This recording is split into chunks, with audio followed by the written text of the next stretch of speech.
I wake up at 6 o'clock every morning, whether I want to or not.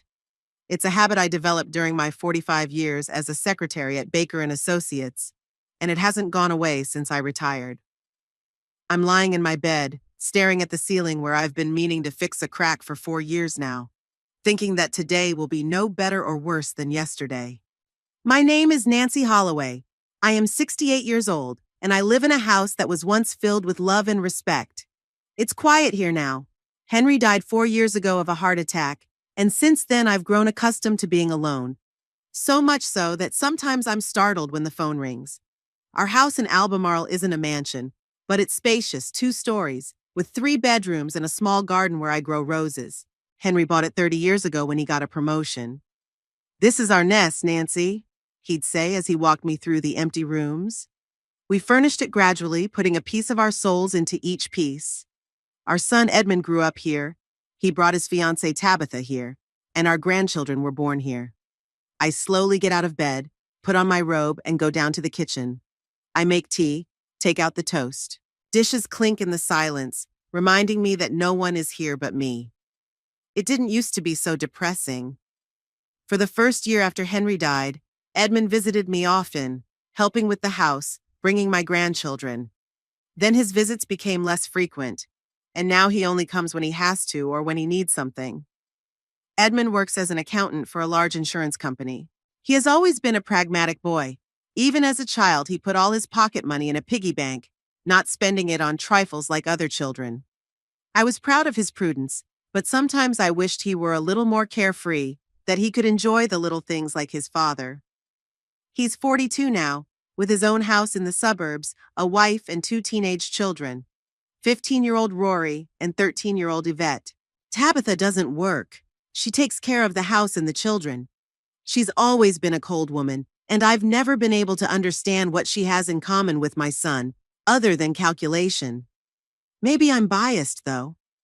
I finish my tea and head for the shower. It's Saturday, which means we have family dinner tonight. Once a month, usually on the last Saturday, Edmund and his family come to my house. These dinners used to be a celebration for me, now they are an ordeal. When I go to the market to buy groceries, I take my time. At my age, rushing does not lead to anything good. I put on my beige coat, tie a silk scarf around my neck, a gift from Henry on our 30th wedding anniversary, and walk out into the street. Albemarle is a small, cozy town. I know almost everyone here, especially in our neighborhood. My neighbor, Mrs. Prentice, waves to me from her garden. "Good morning, Nancy. How are your roses?" "Good morning, Elizabeth. They're blooming," I smile back. Mrs. Prentice is the only one of the neighbors who still visits me without reason. She's a widow like me, but unlike me, she has no children. Maybe that's why she values companionship more. At the market, I carefully choose the food for dinner. Edmund likes roast beef. Tabitha prefers fish. The kids only eat pizza and hamburgers. I try to please everyone, even though I know my efforts are unlikely to be appreciated. Coming home with heavy bags, I notice Edmund's car in front of my house. It's strange, they usually arrive in the evening. I quicken my step as fast as my legs and bags will allow. The front door is unlocked. There are voices coming from the living room. I walk in quietly and stop in the hallway, not wanting to make my presence known right away. "This room could be a study," Edmund says, "and this will be a playroom for the children." "What about the second bedroom upstairs?" Tabitha asks. "It's very small. You could combine it with the master bedroom and make a large walk-in closet or bathroom," my son says. There is so much unused space in this house. I stand frozen with surprise and resentment. They are discussing remodeling my house as if I had already died or moved out. This isn't the first time I've heard this kind of talk. They used to at least try to be more secretive, but lately they've been talking about it more and more openly, just not in front of me. "When can we move in?" Tabitha asks. "Our house is getting too small for us." "Soon," Edmund answers with a note of impatience in his voice. "I have to convince my mother that she'll be better off in a nursing home, for her own good." At that moment, I decide to make my presence known. I close the front door loudly and enter the living room with my bags. "Edmund! Tabitha! What a surprise! I wasn't expecting you so early," I say, trying to make my voice sound normal. They flinch and turn to me. Their faces are a mixture of surprise and embarrassment, quickly replaced by fake smiles. Mom, we thought we'd come early to help you get ready, Edmund says, coming over and taking the bags from me. How nice of you, I reply, knowing it's a lie. Where are the children? They're coming over tonight with the neighbors. Rory has soccer practice today, Tabitha says, fixing her perfectly styled hair. I nod and go into the kitchen to put out the groceries. Edmund follows me, setting the bags on the table and stomping awkwardly beside me. Mom, Tabitha and I were thinking, it's hard for you to manage a house this big on your own, isn't it? He starts. I'm getting by, I said, taking the meat out of the bag. You know, there are good places for people your age. With medical care, community entertainment. I stop and look at him. Are you talking about a nursing home, Edmund? It's not just a nursing home, Mom. It's a community for active retirees. He tries to smile, but I can see the calculation in his eyes. There's a pool, a library, hobby groups. And who will pay for this community? I ask him bluntly. Well, we could sell this house, he starts, but I interrupt. And where would the money from the sale go? Edmund hesitates. Partly to pay for you to live there, partly, well, you know, Mom, Tabitha and I need a place to live, and our house is getting a little cramped. I nod silently and continue to sort through the groceries. Edmund stands beside me, clearly expecting some kind of reaction. I need to think about it, I say finally. Now, if you really want to help fix the faucet in the bathroom, it's been dripping for a week. Edmund nods with visible relief and leaves. I stand alone in the kitchen and sigh deeply. So that's what tonight's dinner will be like. By 6 o'clock in the evening, the house is filled with the smells of roast and apple pie. I set the table in the dining room, which is only used for special occasions. Edmund and Tabitha sit in the living room watching TV without offering to help. The doorbell heralds the arrival of the grandchildren. Rory and Yvette pile into the house, typing something into their phones as they go. Hi, Grandma, Rory says without even looking at me. Yvette just nods and walks past. They both head straight for the refrigerator in the kitchen. Dinner's almost ready, I say after them. Wash your hands and sit down at the table. They ignore my request, pulling sodas and chips out of the fridge. Rory, Yvette, Grandma asked you to sit at the table, Edmund says, entering the kitchen. There's no sternness in his voice, but rather awkwardness. In a minute, Dad, Rory replies, opening the bag of chips. We're not hungry, Yvette adds, rolling her eyes. I look at them and remember how small they were, curious, affectionate, happy to see me. What happened? When did they become so cold and indifferent? Dinner passes in a tense atmosphere. Edmund and Tabitha are exchanging meaningful glances. The kids are staring at their phones, only occasionally breaking away to put something in their mouths. How was school, Rory? I ask, trying to start a conversation. Fine, he said, not looking up. How about you, Yvette? Same as always, Grandma. She sighs with a look of martyrdom. Mom, we talked to the director of Sunny Hills, Edmund says suddenly, putting down his fork. It's that retirement place I was talking about. They have space available and they're willing to show you the grounds next Saturday. I chew slowly on a piece of meat, looking at my son. I haven't decided yet, Edmund. But Mom, it's a great place. You'll love it, I'm sure, he insists. It's not safe to live alone at your age. What if you fall or forget to turn off the gas? In 45 years, I've never forgotten to turn off the gas, I say calmly. And so far, I've managed to do it all by myself. But it's only temporary, Tabitha interjected. People don't get any younger, Nancy. Sooner or later, you're going to need help. When I need help, I'll come to you, I say, looking her in the eye. If, of course, you're willing to help. There is an awkward silence. Edmund clears his throat. Of course, we're always willing to help, Mom. That's why we offer Sunny Hills. It's the best solution for everyone. For everyone or for you? I ask bluntly. Grandma, you're being overdramatic, Yvette says suddenly, pulling away from the phone. We just want you to be happy. And so we can move into this house, Rory adds with a chuckle. Dad, you promised me my room would have a view of the garden. Edmund gives his son a warning glance, but it's too late. Tabitha purses her lips. Rory, no one moves anywhere until Grandma decides she's better off in a retirement community, she says tautly. But you said we'd be living here by fall, Rory protests. That we could already pick out furniture for our rooms. I look at them, and something chills inside. They've already decided everything. They're already planning their lives in my house without even asking my consent. I think we should go, Edmund says abruptly, getting up from the table. We have to get up early tomorrow. But we haven't even tasted the pie, I say, though I don't want them to stay. Some other time, Mom, Edmund says, avoiding my gaze. Kids, pack up. They hurriedly say goodbye, not even helping to clear the table. I stand at the door, watching them get into the car. Think about Sunny Hills, Mom, Edmund says, lingering on the doorstep. It's a really nice place. We'll come and pick you up next Saturday so you can have a look. Okay, I'll think about it, I reply, knowing that my thoughts are already moving in a completely different direction. As their car disappears around the corner, I go back into the house and start clearing the table. My hands move mechanically and a plan matures in my head. Do they want my house? Do they think they can decide my fate? Well, I have a surprise for them. I look at Henry's picture on the mantelpiece. What would you do if you were me, dear? I ask quietly. Of course, the picture doesn't answer, but it's as if I can hear my husband's voice. Don't let them push you around, Nancy. You're stronger than they think. I nod my thoughts and pick up the phone. There is one call I have to make, but not today. I need to think things through first. I spent the next few days thinking. Not that I had many options, Edmund had made it clear what he wanted, but I wasn't going to give up without a fight. Henry and I had owned this house, paying the mortgage for 25 years. Every corner held our memories. Wednesday morning, I was watering the roses in the garden when the phone rang. It was Pearl Willis, an old friend of mine with whom we had once worked together at Baker & Associates.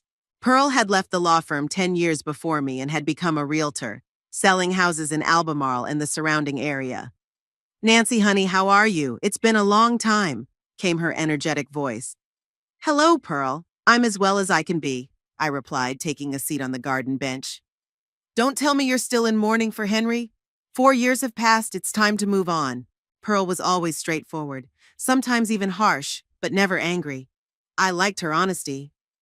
It's not that, I sighed. Edmund wants to send me to a nursing home. What? Pearl exclaimed. Has that boy lost his mind? He's not a boy anymore, Pearl. He's 42. Anybody under 60 is a boy to me, she snorted. What are you going to do? I paused, wondering if I should share my thoughts with her. Pearl never missed an opportunity to take advantage, but I knew I could count on her. I hadn't decided yet, I said finally. But if I need to sell the house, I'll call you first. Sell the house? She sounded surprised. But isn't that what your son wants? Not exactly, I smiled. He wants me to give him the house and walk off into the sunset. But if the house is sold, you know. Pearl laughed. Oh, Nancy Holloway, you were always the quiet one.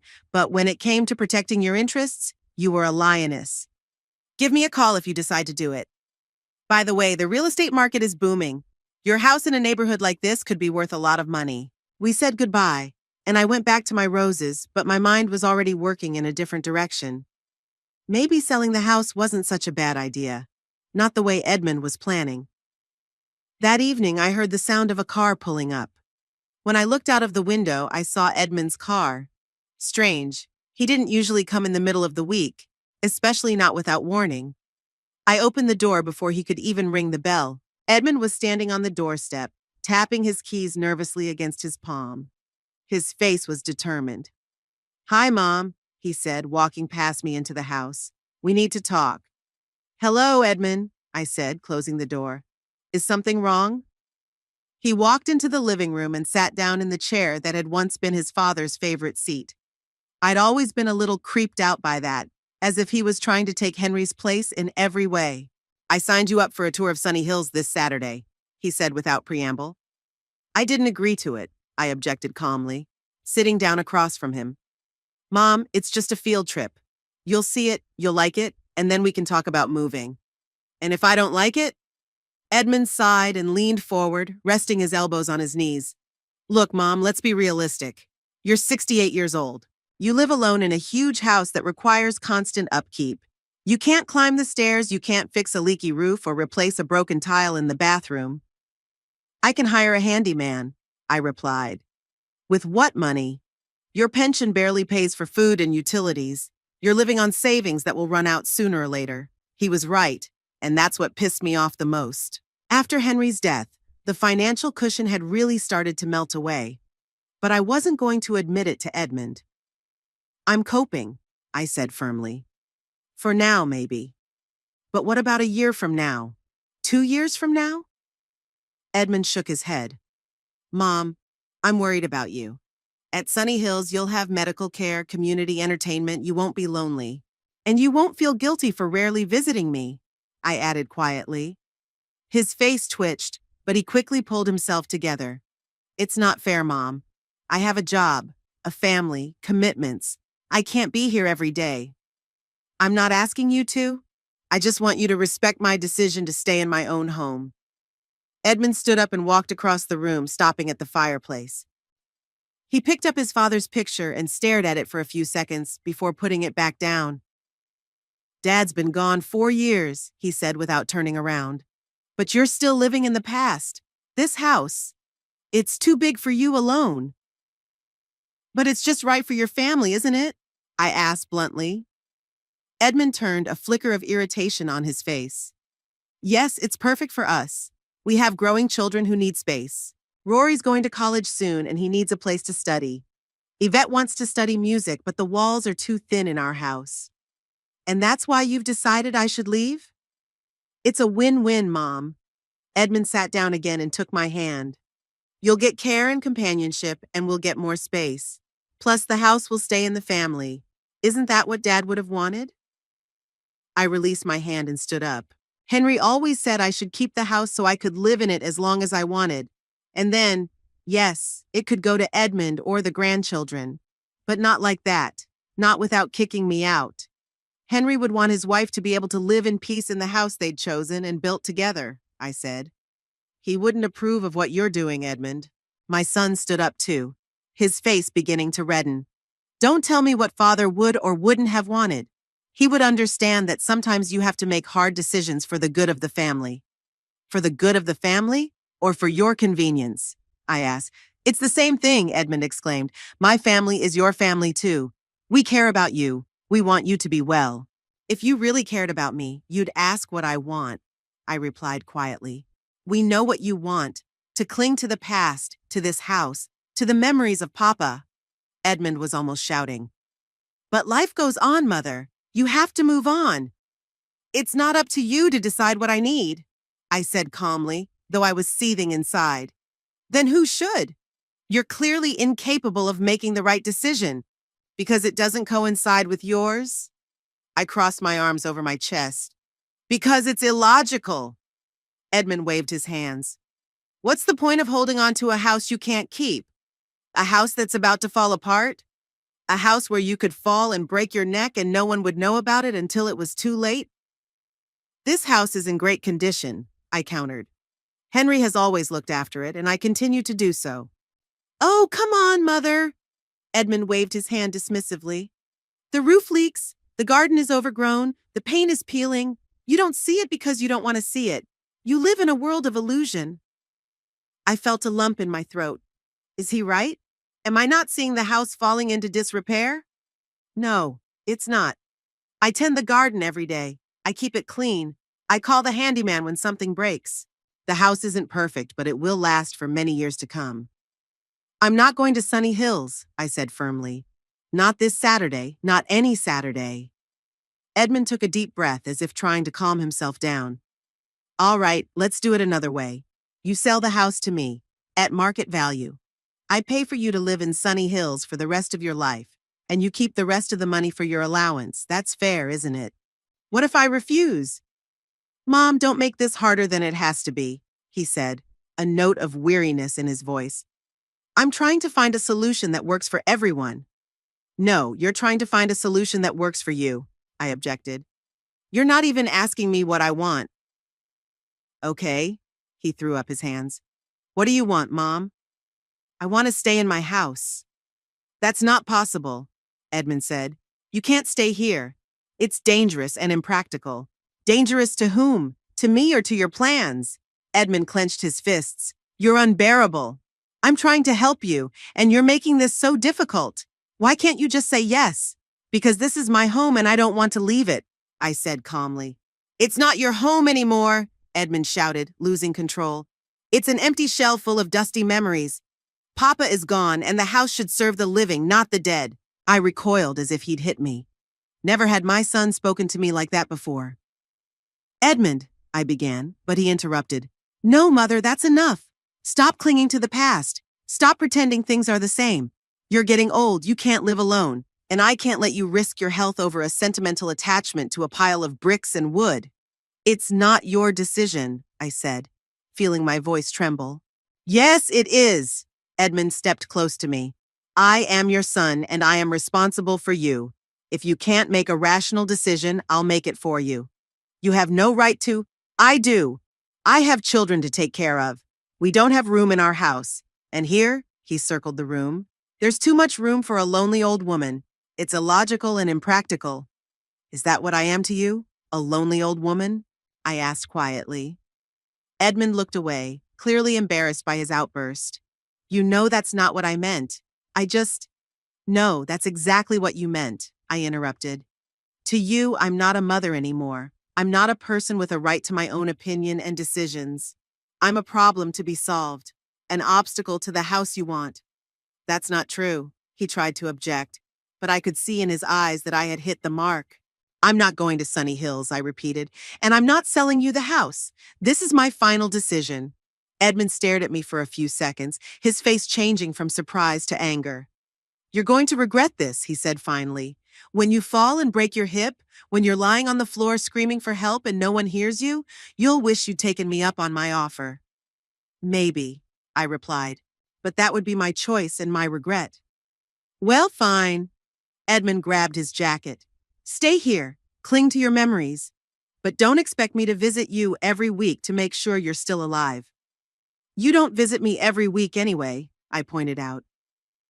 Edmund ignored my comment and headed for the door. I'm giving you time to think, a week. Then I'll come back and we'll finish this conversation. And this time, I'm hoping for a more reasonable answer. He was already gripping the doorknob when I said, Edmund, this is my home. I'm not leaving here until I decide it's time. He turned, and there was a fury in his eyes that I had never seen before. Get out of here, Mother, and stop clinging to the past, he shouted. This house is no longer yours. It belongs to the future, not the past. He walked out, slamming the door so hard that the dishes in the sideboard rang. I stood in the living room, stunned by his words.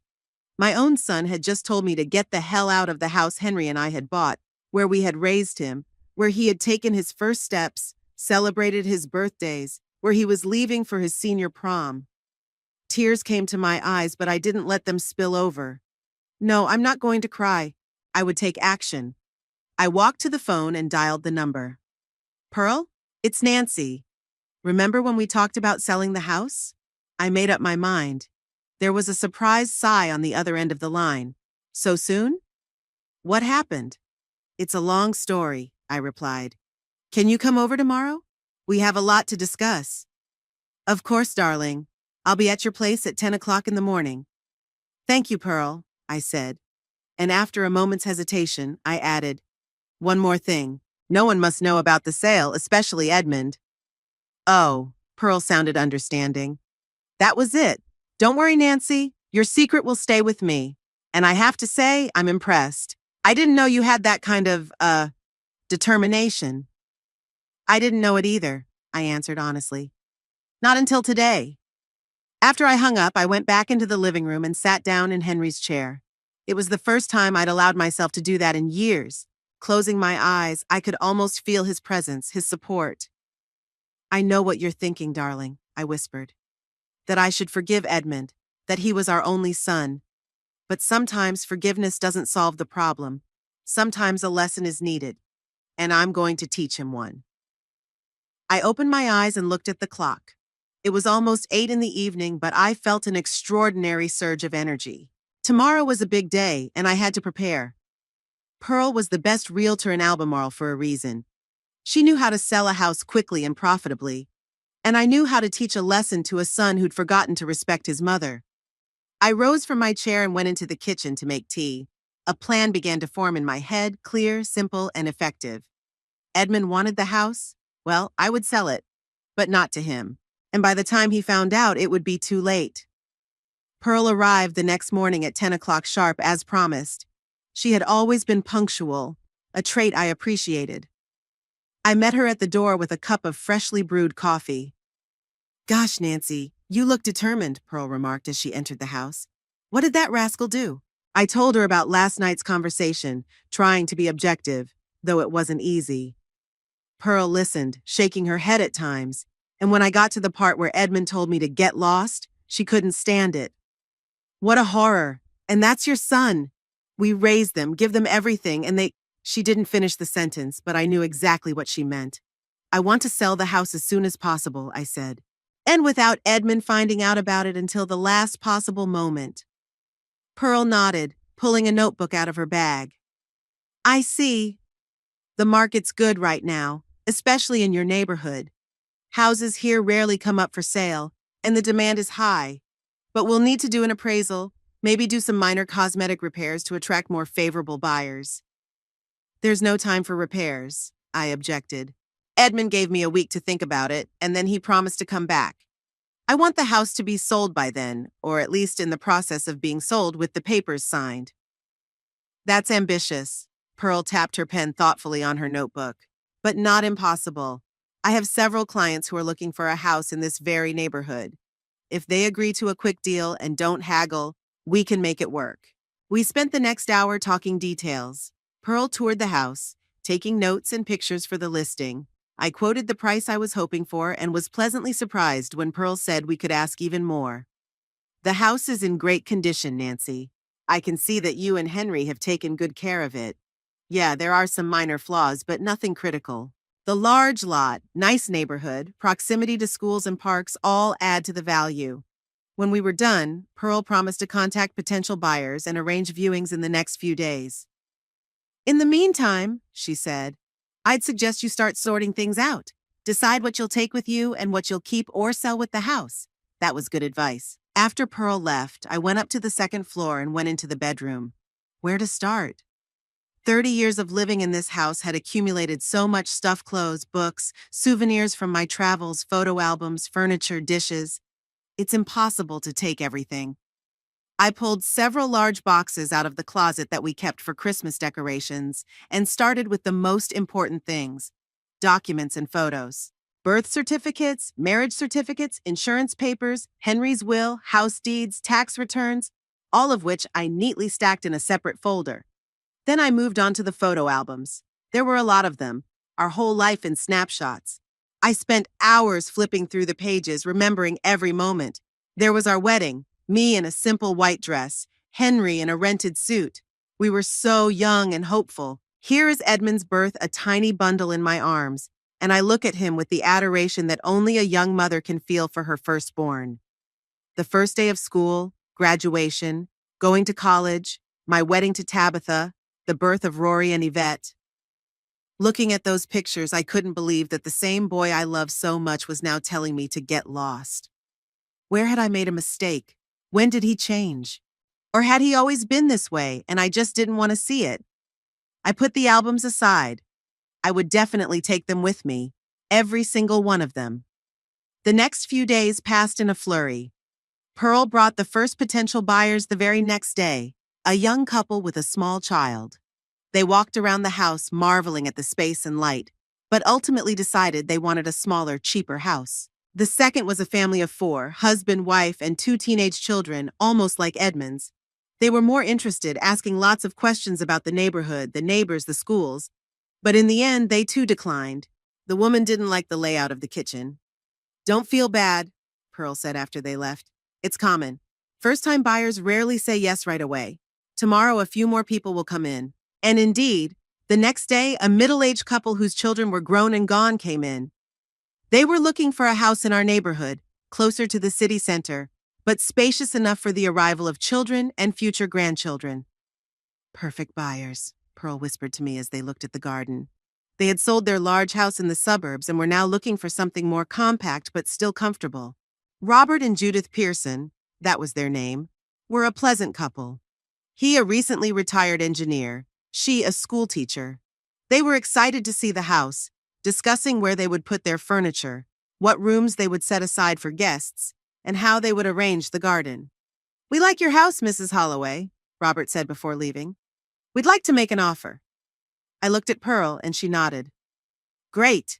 Let's discuss the details tomorrow in my office. I'll prepare all the necessary paperwork." After they left, Pearl hugged me. "That's great news, Nancy. The Pearsons are serious buyers, and they have the cash from the sale of their previous home. We can close the deal in a few days if everything goes smoothly." I was relieved, but also sad. Despite my determination to sell the house to spite Edmund, I couldn't help but feel regret. So many memories, so many years. "Pearl," I said suddenly, "do you know where I could get an apartment? Not here in Albemarle, but somewhere far away. I know a realtor in Bridlewood, about 100 miles from here. It's a small coastal town, very quiet and peaceful. I can get in touch with him if you'd like." "Yes, please," I nodded. "I need something small but cozy, and preferably with an ocean view if possible." "I'll call him tonight," Pearl promised. Now we had to get ready for our meeting with the Pearsons tomorrow. If they offer a good price, we can start the paperwork the next day. And so it was. Robert and Judith offered even more than I expected, as they really liked the house and wanted to avoid competing with other potential buyers. We signed a preliminary agreement, and I received a deposit, 10% of the house price. "Now we have to prepare all the documents for the final sale," Pearl said. "That will take a few days. In the meantime, I've arranged with Michael, my colleague from Bridlewood. He'll show you some apartments this Friday if you can make it." I nodded. It was 4 days before Edmund returned. I had to act fast. Friday morning, I took the bus to Bridlewood. It took about 3 hours, and the whole time I stared out the window, watching the scenery change from suburbia to countryside to seaside. Bridlewood was exactly as Pearl had described it. A small, cozy town with white houses perched on hills overlooking the ocean. The main street was full of little stores, cafes, and restaurants. Even on a weekday, it was lively but not noisy. Michael met me at the bus station, a tall man with graying hair and a friendly smile. "Mrs. Holloway, I'm Michael Jenkins, a friend of Pearl's. Welcome to Bridlewood. How was your trip?" "It was fine, thank you," I said, shaking his hand. "It's a beautiful town." "Oh, it's just the beginning," he smiled. "Wait till you see the coast. We have some of the most beautiful sunsets in the state." Michael showed me 3 apartments. The first was too small, the second was too far from the center, and the third was perfect. A small but bright apartment on the 2nd floor of an old building with a balcony overlooking the ocean. 2 bedrooms, a living room connected to the kitchen, a bathroom. Old wooden floor, white walls, large windows. "This is what I was looking for," I said, standing on the balcony and looking out at the endless blue of the ocean. "I thought so," Michael nodded. "Pearl said you wanted something special. This apartment belongs to an old friend of mine who lives in Europe now. He's renting it out with an option to buy it if you like living here." We discussed the terms of the lease, and I signed a 6-month lease with an option to renew. The rent was reasonable, especially considering the view. Michael promised that the apartment would be ready for occupancy early the following week. As I drove back to Albemarle, I felt a strange mixture of emotions: the joy of finding a new home, the sadness of parting with the old one, the satisfaction that the plan was coming to fruition, and the anxiety of the inevitable confrontation with Edmund. The next day, Pearl and I met with the notary to prepare the paperwork for the sale of the house. Everything went smoothly, and we scheduled the final signing for Tuesday, the day before Edmund was due back. "You should open a new bank account," Pearl advised. "Preferably at a different bank from the one you have now, and don't tell Edmund about the new account." I followed her advice and went to First National Bank in the neighboring town of Riverdale on Monday morning. There I opened a new account in my name, explaining to the manager that I was planning a move and wanted access to my funds in my new location. "When we close the deal tomorrow, the money will be transferred to this account," Pearl said when I returned. "Now let's continue sorting through your things. What did you decide to take with you?" Over the past week, I've gone through almost everything I've accumulated in the 30 years I've lived in this house. Some things I decided to sell with the house. Most of the furniture, kitchen utensils, garden tools. The Pearsons didn't mind. They even liked the fact that they wouldn't have to buy everything they needed at once. I decided to take only the essentials and valuables. Clothes, personal items, jewelry, photo albums, a few books, a painting Henry had bought for our 15th anniversary, his collection of antique clocks, and a box of letters we'd written to each other during his business trips. "I've ordered a truck for Wednesday morning," Pearl said. "They'll load your things and take them to Bridalwood. You can go with them or separately, whichever you prefer." "I'll take the bus," I said. "I don't want to risk running into Edmund if he gets here early." Pearl nodded. "Reasonable. I'll be here when the movers arrive, and I'll make sure they pack and load everything properly." At 10 o'clock on Tuesday morning, we met the Pearsons and their lawyer at the notary's office. The signing process took about an hour. Lots of documents, each in multiple copies. Finally, the notary put the last seal on and shook my hand. "Congratulations, Mrs. Holloway. The transaction is complete. The house was officially sold to Mr. and Mrs. Pearson." I felt a strange relief mixed with sadness. 30 years of life, 30 years of memories, and now it was over with the stroke of a pen. "When do you plan to move in?" I asked the Pearsons. "We'd like to start moving in at the end of this week, if that's okay with you," Robert replied. "Of course, we understand that you need time to pack your things." "That's all right," I smiled. "I'm almost done. Tomorrow the movers will come and get my things, and the house will be all yours." Judith took my hand. "Thank you for trusting us with your home, Mrs. Holloway. We will take care of it as you have all these years." I nodded, not trusting my voice. Somehow her words touched me more than I expected. After the formalities were over, Pearl and I went to a small cafe not far from her office. "How are you feeling?" she asked me when they brought us coffee. "Strange," I admitted. It was like part of me was still in that house, and another part of me was looking forward. I didn't think it would be so emotional. Pearl nodded understandingly. "It's normal. A house isn't just walls and a roof, it's where your life happened. But you know what? A new life can be just as interesting, especially when you have the means to enjoy it." She was right. The amount I got for the house was substantial. After paying Pearl's commission and all the taxes, I had enough left over to live comfortably for many years, even if I decided to buy a condo in Bridalwood after the lease was up. "What are you going to do after you move?" Pearl asked. I wondered. I'd been so focused on selling the house and organizing the move the last few days that I hadn't really thought about what I was going to do afterward. "I don't know," I answered honestly. "Maybe find a hobby or a part-time job. I learned a lot of things at the law firm that could come in handy." "There are several small law offices in Bridalwood," Pearl nodded. "I'm sure they'd love an experienced part-time secretary. And there's a great book club there too. I know you like to read." We talked for another hour or so, discussing my future life at Bridalwood. As we were saying goodbye, Pearl hugged me. "I'll miss you, Nancy. Promise me you'll call." "I promise," I smiled. "And thank you for everything." Back home, not my home anymore, but still familiar and familiar. I spent the evening finishing packing. The movers were due early tomorrow morning, and I wanted everything ready. Before I went to bed, I walked around the house one last time, saying goodbye to every room, every corner that held memories of my life with Henry. In the bedroom, I stopped at the picture of my husband on the bedside table. "I hope you approve of my decision, darling," I whispered. "I know you wanted the house to stay in the family, but our son, he's changed. He's no longer the boy we raised." I went to bed knowing that this was my last night in this house. Strangely, I felt no sadness, only a quiet determination. Tomorrow would start a new chapter of my life, and I was ready for it. In the morning at 8 o'clock sharp, the movers arrived. Pearl arrived with them to oversee the process. By 11 o'clock, all my things were neatly packed and loaded into a small truck. All that was left was to write a note for Edmund and leave the keys. I sat down at the kitchen table, pulled out a piece of paper and a pen. What to say to the son who wanted to kick me out of my own home? The words wouldn't come. "Write from the heart," Pearl suggested, seeing my predicament. "Tell him everything you feel." So I did. It was a short note, only a few paragraphs, but I put all the pain and disappointment I felt into it. I didn't soften the blow Edmund had to realize that his words and actions had consequences. When I finished, I sealed the note in an envelope and placed it on the kitchen table with the house keys.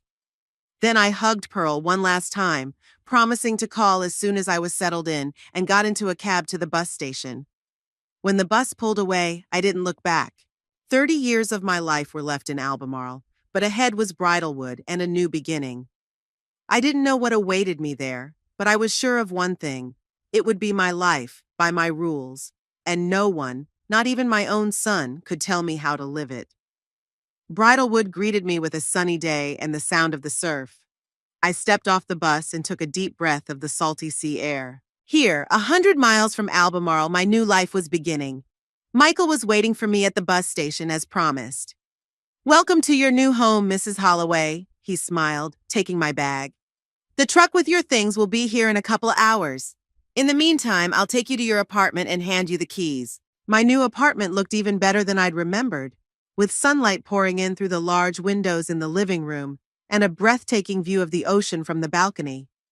Michael showed me how all the appliances worked, where the meters were, and handed me 2 sets of keys.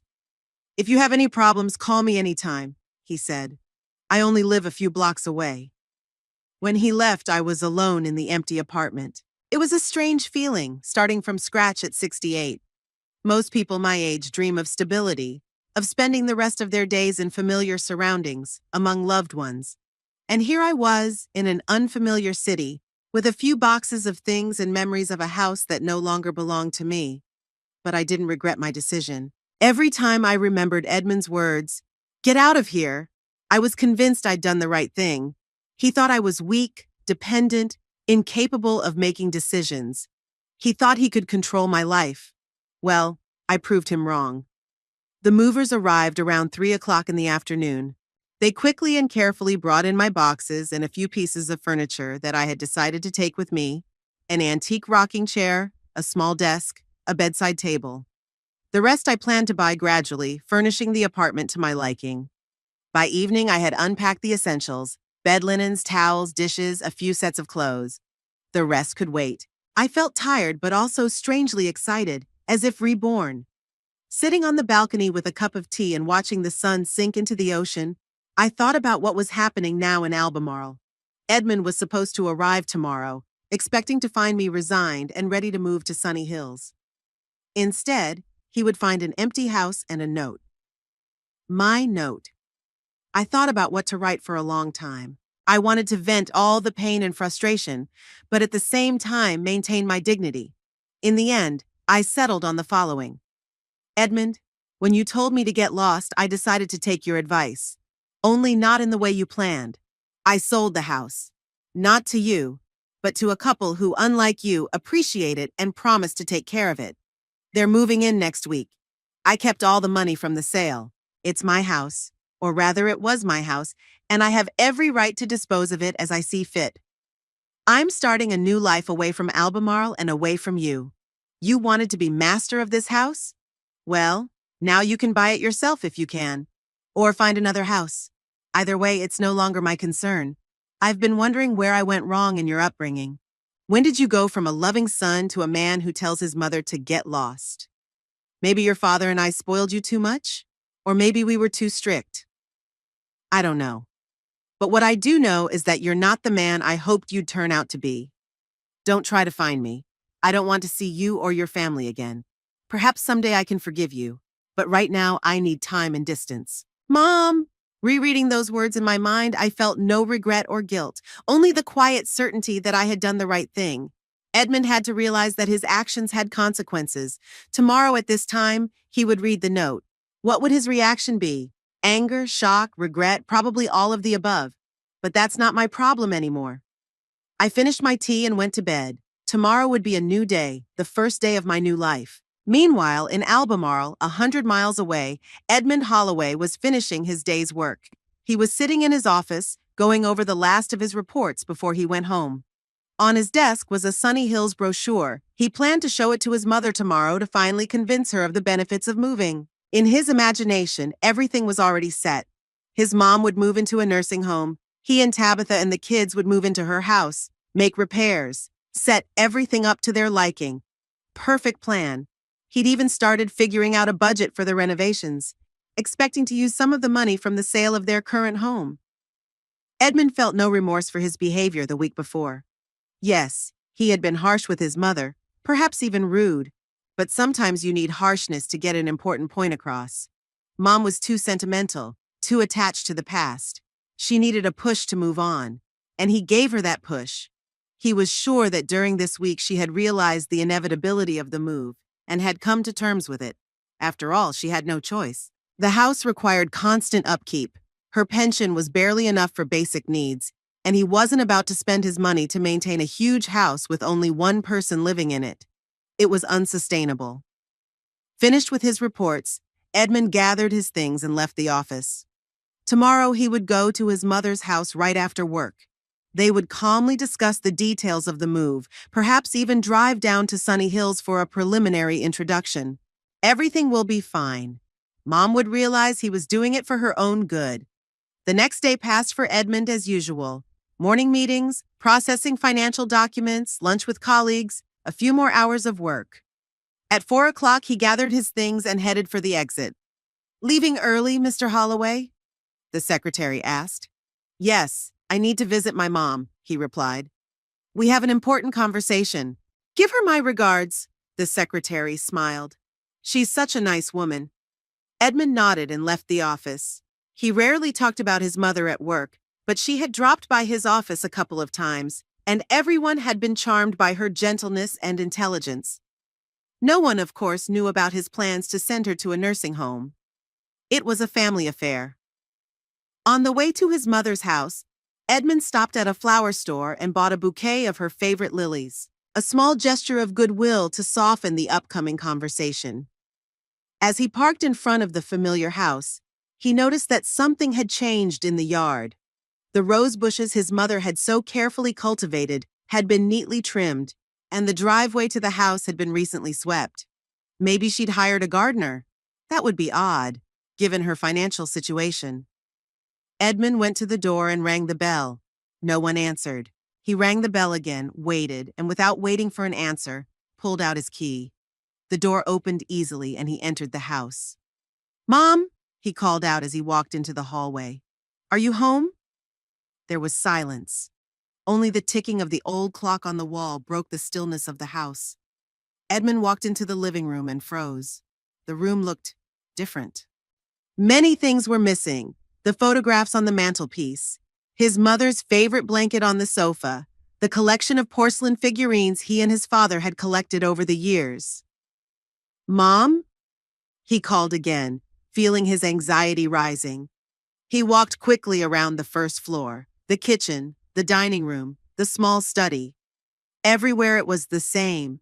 No personal belongings, empty shelves, clean surfaces. It was as if the house were being prepared for sale. Edmund froze, struck by a sudden realization. No, it was impossible. Mother couldn't. She wouldn't dare. He ran up the stairs to the second floor and peered into his mother's bedroom. It was empty. Closet open, no belongings. The bedside table where his father's picture always stood was empty. In the bathroom there was no toothbrush, no towels, no mom's creams and lotions. There was not a single box of old things in the guest bedroom, which she used as a storage room. Edmund felt a chill run down his spine. What was going on? Where had Mom gone? Where had all her things gone? He walked back down to the first floor and into the kitchen, and then he saw it, a white envelope on the table next to the house keys, an envelope with his name written in his mother's neat handwriting. Edmund opened the envelope with trembling hands and pulled out a folded sheet of paper. As he ran his eyes over the first lines, he felt the ground go from under his feet. "I've sold the house, not to you, but to a married couple." "No," he whispered. "No, no, no." He read on, and with each line his face grew paler and paler. When he reached the end, the letter fell out of his hands. "She couldn't have done it," he said aloud, as if trying to convince himself. It was some kind of joke. But deep inside, he knew it wasn't a joke. The empty house, the lack of belongings, the formal tone of the note all told him that Mom had indeed sold the house and left, and she had no intention of coming back. Edmund sank back into his chair, feeling panic rising inside. What would he tell Tabitha? What would he tell the children? They had already planned out who would take what room, what renovations they would make. Rory had already chosen the wallpaper for his new room, and Yvette had insisted on converting the small bedroom into a dressing room. And now they had no mom's house, no money from selling it, nothing. She had no right, Edmund muttered, feeling anger replace shock. This is our family home. Father wanted it to stay in the family. But deep down, he knew that Mother had every right to use the house as she saw fit. The house was registered to her. She had paid the mortgage with Dad. She had taken care of it all these years. And now the house belonged to strangers. A married couple, as Mom wrote, people who weren't even related to their family. Edmund jumped up from his chair and began to pace the kitchen. Something had to be done. We need to find Mom, convince her to cancel the deal. Maybe it wasn't too late. Maybe the papers hadn't been signed yet? He pulled out his cell phone and dialed Mom's number. Ringing, and then the answering machine. You've reached Nancy Holloway. Leave a message after the beep. Mom, it's Edmund, he began, trying to speak calmly. I just read your note. Please call me back. We need to talk. It's very important. He hung up and immediately called back. It went to voicemail again. He left another message, less quiet. After the fifth attempt, Edmund gave up. Mom was clearly not going to take his calls. Maybe she'd changed her number, or just ignoring him. He sank back into the chair and reread the note. I'm starting a new life away from Albemarle and you. Where could she be? She had no close friends, except maybe that woman Pearl with whom she sometimes socialized. Pearl. Of course. She must know where Mama is. Maybe she was even helping her with the sale of the house. Edmund quickly found Pearl Willis's contact on his phone. Mom had written it down in case of an emergency. Well, that was exactly the situation right now. Hello? A woman's voice answered the phone. Pearl? This is Edmund Holloway, Nancy's son. I need to speak to you. Ah, Edmund, her voice was cold. I've been expecting your call. Do you know where my mother is? He asked bluntly. Yes, I do, Pearl replied calmly. But I won't tell you. She doesn't want you to know. You don't understand, Edmund tried to remain calm. There's been a misunderstanding. I need to speak to her. A misunderstanding? Pearl sounded sarcastic. You call it a misunderstanding that you told your own mother to get the hell out of her house? Edmund fell silent. So his mother had told Pearl about their quarrel. It was a moment of anger, he said at last. That's not what I meant. No, that's exactly what you meant, Pearl cut him off. You wanted to get rid of your mother so you could have her house. But she was smarter than you thought. I wanted her to move to a place where she would be safer and more comfortable, Edmund countered. I was worried about her. You were worried about her house, Pearl corrected him. And now it's sold. Legally, with all the formalities. The new owners will move in next week. Edmund felt his last hope fading. You helped her sell the house. It wasn't a question. It was a statement. I'm a realtor. That's my job, Pearl replied. And I must say, your mother got a very good price. A house in this neighborhood, in this condition, is rare on the market. How much? Edmund couldn't take it anymore. How much did she get for the house? Pearl grinned. That's confidential. But enough to ensure a comfortable life for many years to come. And it's all thanks to you, Edmund. If you hadn't tried to kick her out of the house, she would never have taken that step.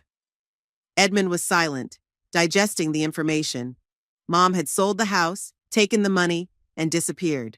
All because of something he'd said in a fit of irritation. Tell her I want to talk to her, he said at last. It's important.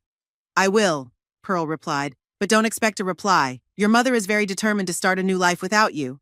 She can't just disappear, Edmund exclaimed. I am her son. The son who told her to go away, Pearl reminded him. She took your advice. Show respect for her decision. With those words, she hung up, leaving Edmund in the deafening silence of the empty house. He stood in the middle of the kitchen, phone in hand, unsure of what to do next. His entire carefully constructed future had crumbled overnight. The house he'd counted on was gone. The money that could go to pay for Mom's stay in Sunny Hills, with a decent balance for his family, as he'd planned, was gone too. And there was no Mom. Edmund sank slowly into his chair, feeling panic rising inside. What would he tell Tabitha? What would he tell the children? How would he explain to them that they wouldn't have the house they dreamed of? He picked up the note again and reread the last lines. Don't try to find me. I don't want to see you or your family again. Perhaps someday I can forgive you, but right now I need time and distance. Did she really mean it? Had she really severed all ties with him, with her grandchildren? You're not the man I'd hoped to raise. Those words stung the most. Mom had always been proud of him, always supported his decisions. And now? Edmund folded the note and tucked it into his pocket. He had to go home and somehow explain to Tabitha what had happened. She wouldn't be happy to hear the news. As he left the house, he looked back one last time at the place where he'd grown up, where he'd spent so many happy moments. The house he thought would one day be his. Now that house belonged to strangers and his mother had started a new life without him. All because of a few words spoken in anger. Get out of here, Mom. Who would have thought she would take them so literally? And so decisively? Edmund closed the door and put the keys in the mailbox as the note had instructed. Then he got into his car and drove home, rehearsing the conversation with Tabitha in his head. It was not going to be an easy evening. 6 months had flown by. Bridalwood turned out to be exactly the place I'd been looking for. A small, quiet town on the coast where everyone knew each other, but respected personal space. No one looked at me as a lonely old woman who had to give way to the young. On the contrary, many Bridalwood residents were about my age, retirees who had chosen this quiet place for a quiet life by the ocean. My rented apartment became a home. I furnished it to my liking: light curtains, comfortable furniture, bookshelves filled with my favorite novels and biographies. On the walls are a few paintings I bought at a local art fair.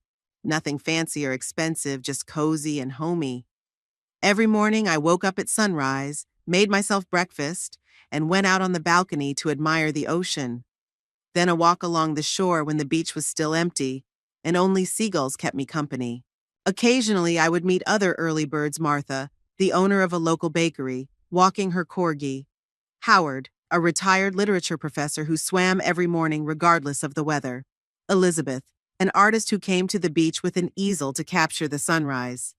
Gradually, these chance encounters developed into friendships. Martha invited me to a meeting of a local book club that met once a week in the back room of her bakery. Howard suggested I join a group of classical music lovers who put on house concerts. Elizabeth talked me into trying my hand at painting, and to my surprise, I discovered that I had a definite talent for watercolor. At the end of my 6-month lease, Michael, my realtor, offered to buy my apartment. The owner is planning to sell, he said, and he's willing to give you first right of first refusal, given that you've been a model tenant. I wondered. The money from the sale of the house in Albemarle was still in the account, almost untouched. I lived modestly, allowing myself only the necessary expenses and small pleasures: dinners at local restaurants, books, tickets to concerts in the city park. Buying an apartment would mean that I was finally settled in Bridalwood, that I was really starting a new life. I'll think about it, I said to Michael. When I got home, I sat on the balcony and stared out at the ocean for a long time. The waves were crashing on the shore, receding and coming back again, an eternal, unchanging rhythm. There was a wisdom in that, not clinging to the past, not afraid of change, moving forward. The next day, I called Michael and told him I wanted to buy an apartment. The paperwork took a few weeks, but at the end of April, I became the full owner of my new home. It was a strange feeling to own real estate again, to put down roots again. But this time it was different. It was my choice, my decision, my home. In honor of the housewarming, I threw a small party for my new friends. Martha brought freshly baked bread and cakes. Howard brought a bottle of good wine. Elizabeth brought a small watercolor of my house. We sat on the balcony, watched the sunset, talked about books, music, art, and shared stories from our lives. You never talk about your family, Nancy, Martha remarked when the conversation turned to children and grandchildren. I hesitated, not knowing what to say. Over the months, I had deliberately avoided talking about the past, about Albemarle, about Edmund and his family. We're not very close, I said at last. I have a son, a daughter-in-law, 2 grandchildren, but we haven't spoken in a long time. That's sad, Martha sighed. Family is so important, especially at our age. Not always, Howard argued. Sometimes family ties bring more pain than joy. Sometimes it's better to have a family of your own family of friends, of people who really appreciate you. I smiled gratefully at him. Howard understood. He, too, had a complicated relationship with his children. His son and daughter lived in different states and rarely visited their father. To a new family, Elizabeth offered, raising her glass. To a new family, we said in unison.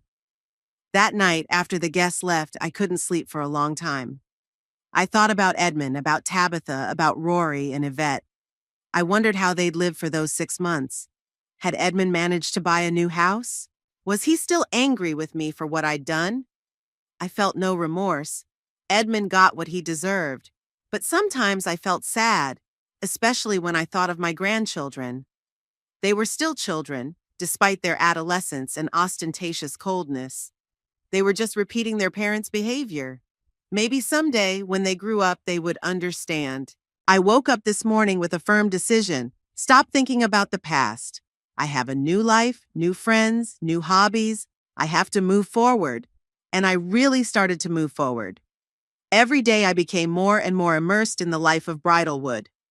I joined a volunteer program at the local library where I read books to children twice a week. I signed up for a watercolor painting class taught by Elizabeth at her studio. I even started working at Martha's Bakery just a few hours a day, not for money, but for companionship and to feel useful. In June, when the weather got really warm, Howard suggested I join a group of retirees planning a trip to Europe. 2 weeks, Italy and France, he said. A small group, just 8 people. No tedious excursions, just what we were interested in, museums, concerts, local cuisine. I hesitated. I'd never been abroad in my entire life. Henry and I had always set aside money for Edmund's education, for home repairs, for unexpected expenses. Traveling to Europe seemed like something out of the realm of fantasy. I don't know, Howard, I said. I've never flown across the ocean before. All the more reason to try it, he smiled. At our age, you have to seize every opportunity. Who knows how many we have left? He was right. The money from the sale of the house was in the account, and I could afford the trip. Why not take the chance to see the world? Okay, I nodded. I'll go. The next few weeks passed in a flurry of activity passport applications, ticket purchases, hotel choices, itineraries. I bought a new suitcase, comfortable shoes for long walks, guidebooks for Rome, Florence, Venice, and Paris. Each day, I became more and more fired up about the upcoming trip. The trip exceeded all my expectations. Italy, with its ancient ruins, majestic cathedrals, cozy squares, and incredible food. France, with its elegant Paris, picturesque countryside, and exquisite wines. I greedily absorbed new impressions, photographed everything, tasted dishes that I had only read about before, and talked to the locals in a mixture of English and sign language. Howard turned out to be the perfect companion, attentive, educated, with a good sense of humor. He knew the history of every place we visited, could talk for hours about artists whose works we saw in museums, about composers whose music we listened to at concerts. One evening, sitting in a small restaurant in Venice overlooking the Grand Canal, I caught myself thinking that for the first time in many years I felt truly happy. Not just content or calm, but happy, with that light, airy feeling inside, with a smile that never leaves my face, with the wish that this moment would last forever. Here's to a life that's just beginning, Howard said, raising his wine glass. Here's to life just beginning, I repeated, clinking glasses with his. Back in Bridalwood, I found myself looking at my town with new eyes. After majestic Rome and elegant Paris, it seemed small and provincial, but at the same time cozy and familiar. It was my home, a place I had chosen for myself, a place where I was accepted as I was.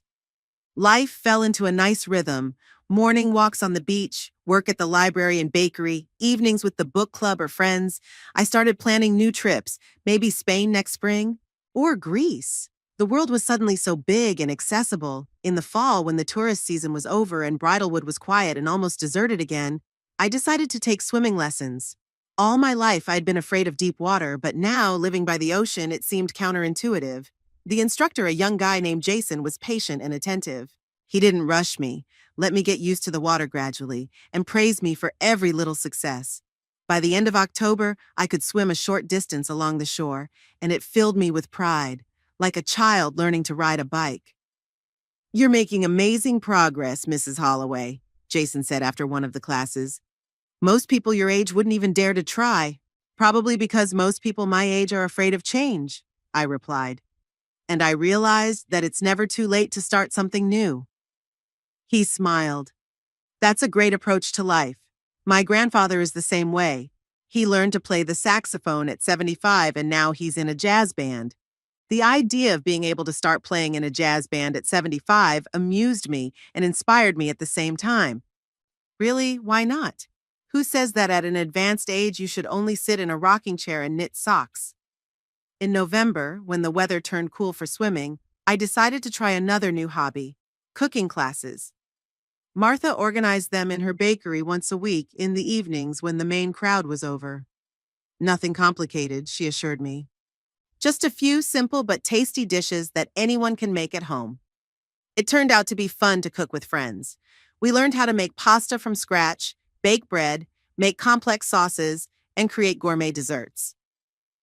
After each class, we sat around a large table in the back room of the bakery and enjoyed tasting the results of our labors, drinking wine and discussing plans for the next class. One such evening, when I returned home smelling of vanilla and cinnamon after my Christmas cookie class, I found a letter in my mailbox. A regular paper letter, which in itself was a rarity in the age of email and messengers. I pulled out the envelope and looked at the return address. My heart skipped a beat. Albemarle. The handwriting was unfamiliar to me, but the postmark left no doubt. The letter was from my old town. When I entered the apartment, I put the envelope on the kitchen table and stared at it for a long time, hesitating to open it. Who could have written to me? Edmund? But how did he know my address? Perhaps Pearl. But we talked regularly by telephone, so why would she write a letter? Finally, pulling myself together, I opened the envelope. Inside was a piece of paper written in neat feminine handwriting. "Dear Nancy, you are probably surprised to receive this letter. I've been hesitant to write for a long time, but I thought you had a right to know what's going on. This is Tabitha, Edmund's wife. I got your address from Pearl. She didn't want to say, but I convinced her it was important. I hope you won't be angry with her. Edmund still hasn't come to terms with what you've done. He thinks you cheated him out of what should have been his. He's hired a private detective to find you. No luck so far, but I'm afraid sooner or later he'll find out where you live. I'm not excusing him. After you left, he changed. He's become irritable. Often takes it out on me and the kids. We haven't bought a new house. We live in the old one, even though it's too small for us. Edmund says that when he finds you, he will make you pay back the money from the sale of the house. I don't think he can really do that legally, but I'm afraid he will try. I am not writing this to scare you, but to warn you. Perhaps you should be careful not to publicize your whereabouts. Rory and Yvette sometimes ask about you. I tell them you've decided to start a new life and that's your right. They seem to understand that better than their father. I hope you're doing well. You deserve a peaceful and happy life after all you have been through. Sincerely, Tabitha." I reread the letter several times, feeling the anger building up inside. Edmund hired a private investigator? Is he going to make me pay the money back? After everything he'd said? After trying to kick me out of my own house? I got up and walked around the apartment, trying to calm myself down. From the outside, it might have seemed cruel of me to sell the house without warning and disappear. But hadn't Edmund been cruel when he'd told me to get lost? When he planned to send me to a nursing home to take possession of my house? No, I felt no guilt. I did what I had to do. I had protected myself, my independence, my right to my own life. I went back to the kitchen, took out matches, and put the fire to Tabitha's letter. The paper caught fire and I tossed it into the sink, watching it turn to ash. Then I turned on the water, washing away the last traces. Edmund can look for me all he wants. He can hire 10 private investigators. It won't make any difference. I'm not going back in time, not going to let him control my life again. I walked to the window and looked out at the ocean, dark and calm on a November evening. How far I've come from that scared, confused woman who listened to her son plan to send her to a nursing home. How much I've gained in these months. Confidence, new friends, new hobbies, a new way of looking at the world. No, I won't let Edmund ruin all that. Not going to let fear take over my life again. I picked up my phone and dialed Pearl's number. We needed to talk. I wasn't mad at her for telling Tabitha my address, but I wanted to make sure no one else knew where I lived. Hello? I heard a familiar voice on the phone. Pearl, I said, I need your help. I told her about Tabitha's letter, about Edmund's plans to find me, about my fears. Don't worry, Pearl reassured me. I only gave Tabitha your address because she seemed genuinely concerned. I don't think she'll tell Edmund. She seems afraid of him herself.